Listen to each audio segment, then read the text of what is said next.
অনল কথা। অনল কথাতে স্বাগত জানাই। ছোট্ট প্রয়াস, ক্ষুদ্র উদ্যোগ আর এক আকাশ স্বপ্ন।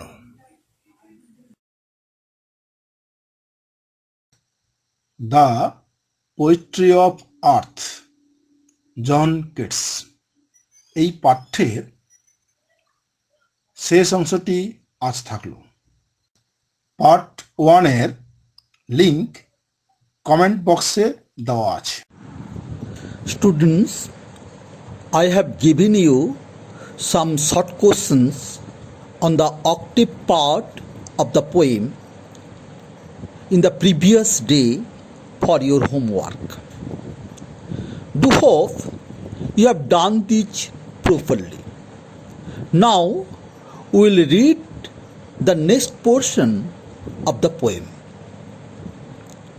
In the previous class, I told you the poetry of earth knows no death. It exists in all seasons.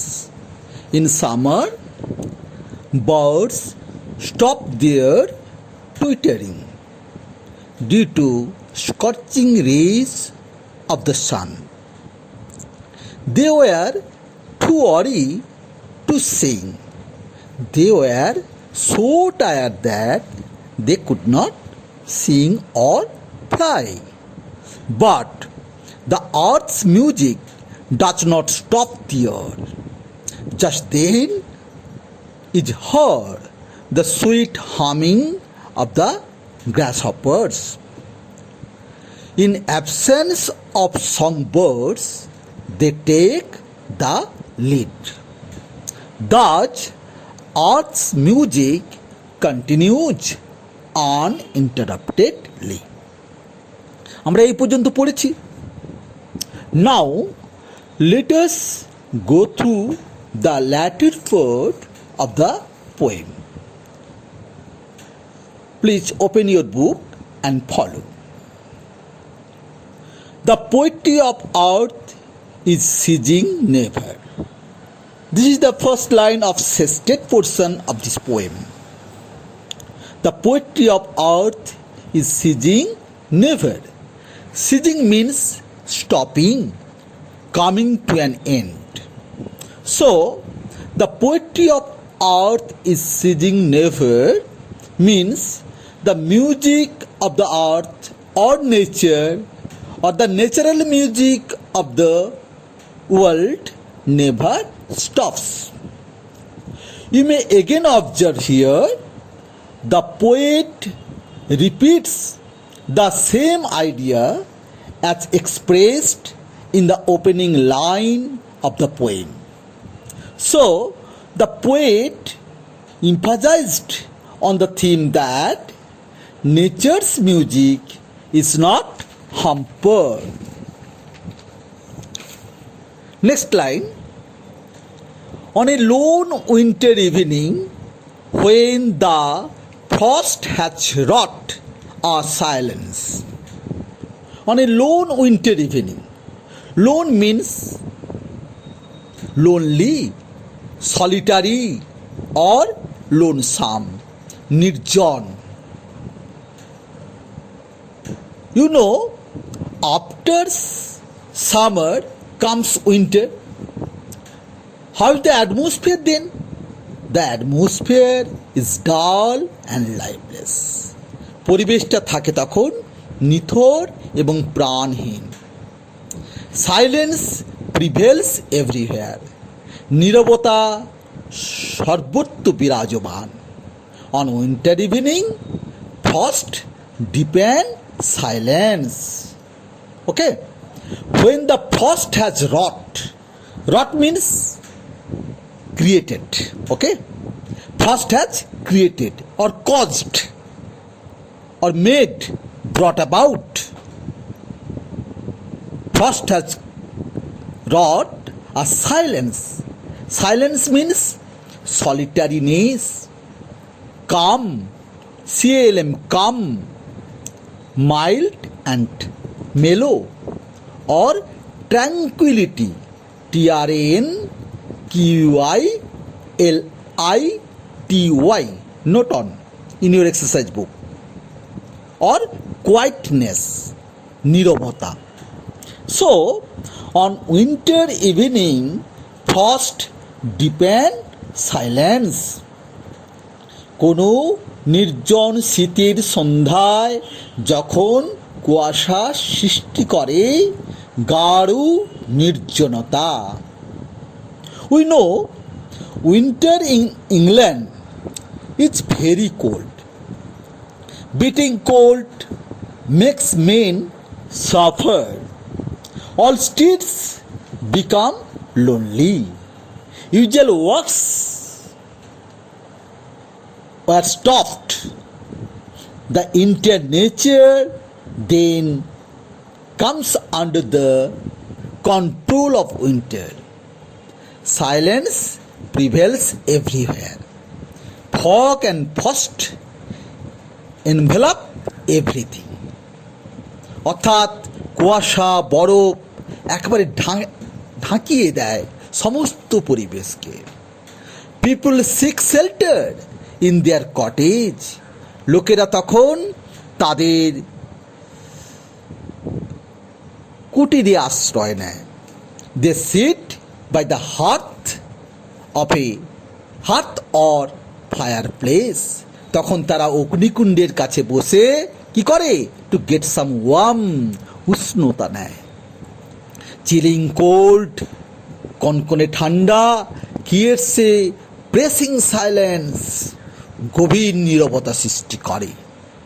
Okay, so how is the winter evening in kids poem the poetry of earth?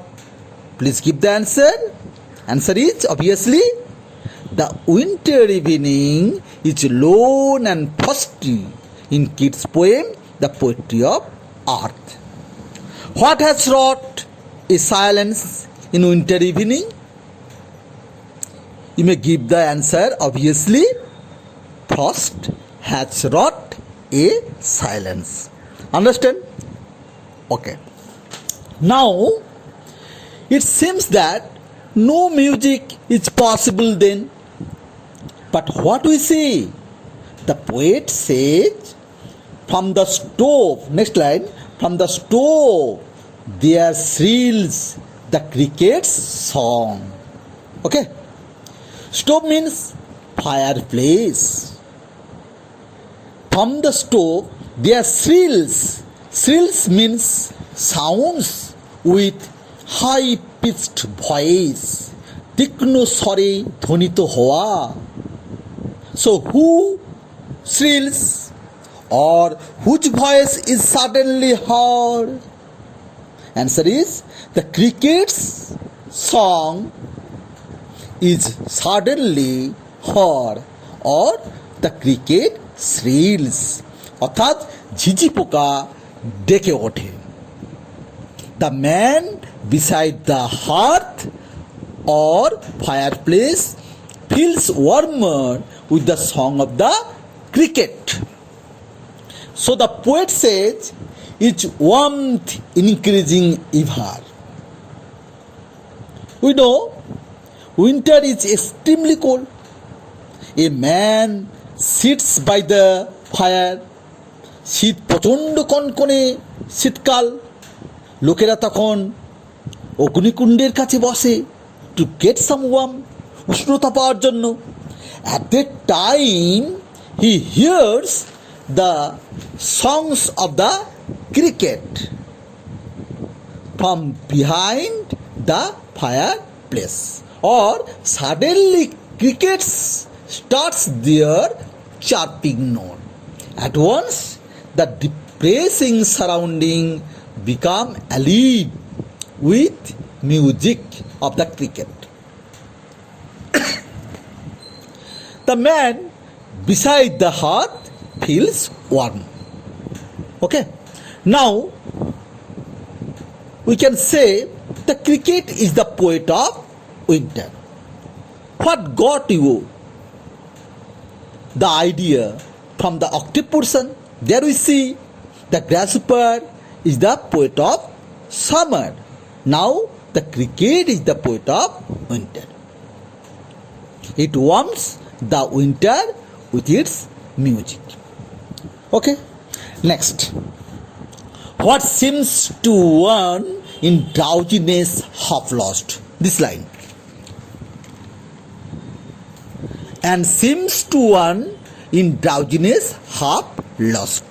The grasshoppers among some grassy hills. The last portion of this poem. Seems to one. To one means to somebody. In drowsiness, who is in drowsiness? In drowsiness means a person in a state between sleeping and being awake. তন্দ্রাচ্ছন্ন অবস্থায় কোনো লোককে বলবো in drowsiness. Half lost, half asleep, অর্ধ ঘুমন্তু, ঘুমে ঢুলু ঢুলু লোকটি। ওকে, so a person is half asleep in drowsiness. কোনো এক ব্যক্তি অর্ধ ঘুমে আচ্ছন্ন। Sitting by the fire, he hears the song of the cricket and mistakes it for the song of the grasshopper singing among some grassy hills. অর্থাৎ ঘুমে ঢুলু ঢুলু লোকটি ঝিঝি পোকার গানকে ঘাসে ঢাকা পাহাড় থেকে ভেসে আসা ঘাসফড়িঙের গান বলে মনে করছে। It seems to him that he still hears the songs of the grasshopper. Okay? Now question is, whom does one refer to here? One refers to a person who is dozing beside the fireplace. We may guess that it might be the poet himself. What seems to him to be grasshopper's song? What seems to him to be grasshopper's song? Cricket's song seems to him to be grasshopper songs. To whom? To a man who is half asleep in drowsiness. Okay? In fact, the chirping of the cricket is the continuance of the songs of the grasshopper, and the music of its melody enlivens the soul of the drowsy man and pairs his senses.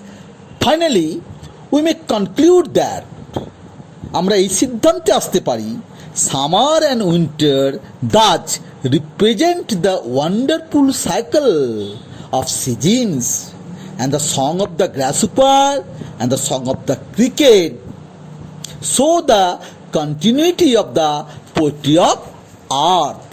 অর্থাৎ ঘাসফড়িঙের ডাক এবং ঝিঝির ডাক প্রকৃতির ছন্দময়তা বা সঙ্গীত, অবিরাম সঙ্গীতকে ইঙ্গিত করে। The poet suggests that nothing can stop this music. কোনো কিছুই এদেরকে, এই সঙ্গীতকে, আবহকে, প্রবাহকে বন্ধ করতে পারে না।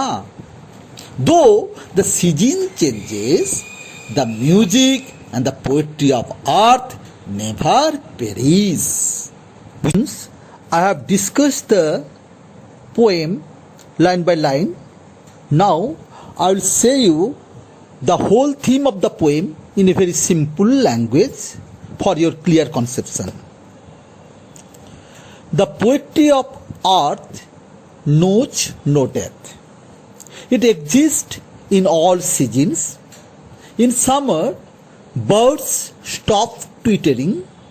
They were too weary to sing. They were so tired that they could not sing or fly. But earth's music does not stop there. But then is heard the sweet humming of the grasshoppers.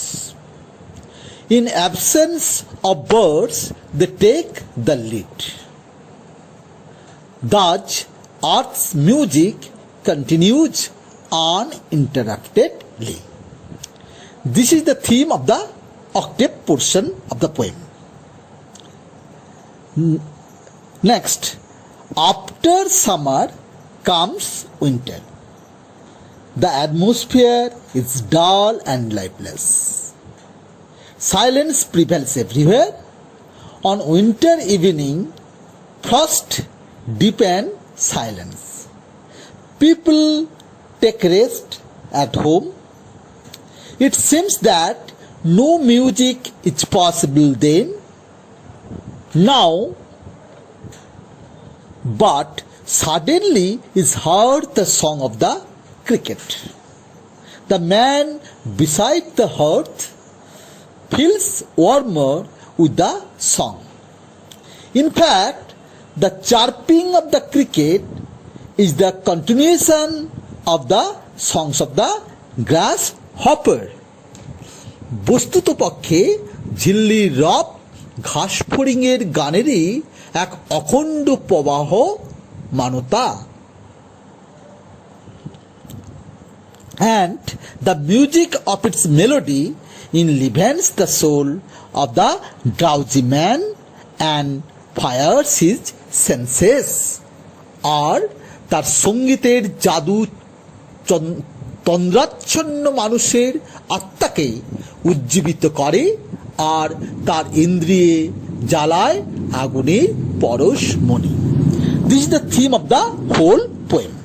Now I will give you some annotation or brief description for your better conception. Write down in your exercise book.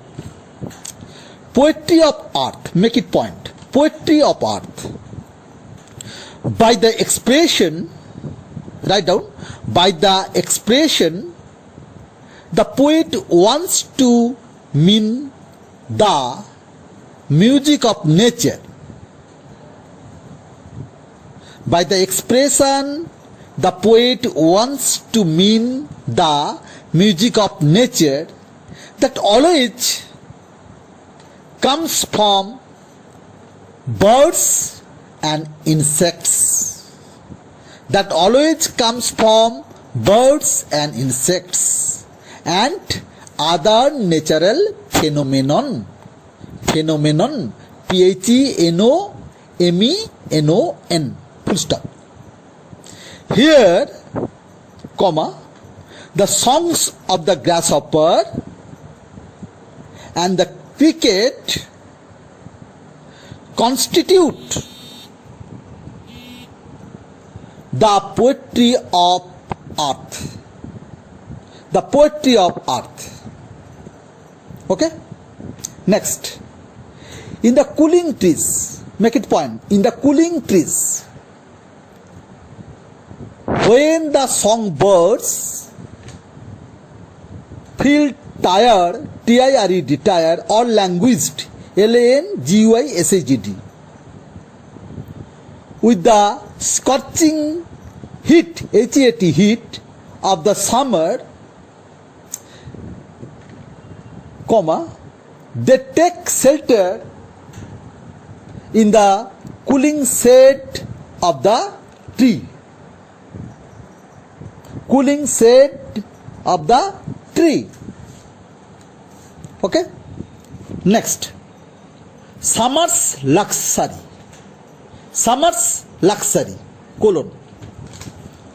Here it means, write down. Here it means the abundance, A-B-U-N-D-A-N-C-E, abundance মানে প্রাচুর্য, and joy of summer, S-U-M-M-E-R, summer. The grasshoppers enjoy summer's,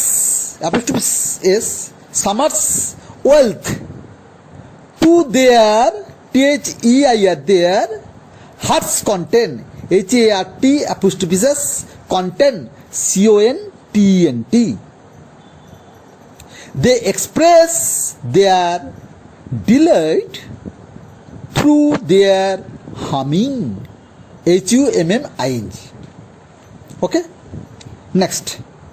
Lone winter evening. Make it point. Lone winter evening. Colon. In winter evening, the actual activities or usual activities are stopped. STOPPD. So it is lonely. It refers to the lone and frosty winter evening. Okay. Next, the grasshoppers among some grassy hills. Make it point. The grasshoppers among some grassy hills. Here is a dreamy vision, DREAMY, dreamy vision of a grassy hill which is sounded with the humming of a grasshopper. It creates a contrast with the silence created by the frost. Okay? Keep it in your mind, this phrase. Very important for short questions and long questions both. Now, I will give some long questions. Question number 1. Write down in your exercise book. What does Keats mean by poetry of earth? Why does he say that this poetry never ceases? CEASES. Note of interrogation. 2 plus 4. Next questions. How does Keats present summer and winter in the poetry of earth?